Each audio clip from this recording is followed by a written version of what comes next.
do not be this player in Tarkov. That was my Well, I'm last bringing it kid. in for you, is what I'm saying. Yeah, I'm they're taking. No, gonna but bring now it it's back. not gonna be insured again. Like, So basically, we were all trying to get our tasks done, and this guy was having issues with his computer. He kept getting uncontrollably disconnected, and he was trying to get us to stay and wait around for him.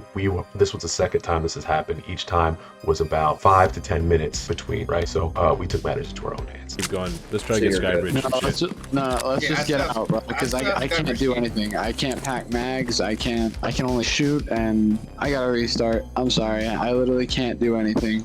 Well, I mean, Alright. well, let's just run to extract because we'll No, I protect you. can't. I can't even do that because I pressed escape by accident. I can't do anything with it. Should we just head that? So Yeah, like, I literally I'm could killing not you. move. Just kill him. We're gonna take No, your shit out. I'll be fine. I'll be fine. Don't kill me. Don't kill me. It's Don't. too late, bro. We've Dude, waited. I don't- oh We've my wasted God, so bro. much time, bro. We can't No, just but sit I here. literally forever. could have gone back into extract. I have no more gear to run.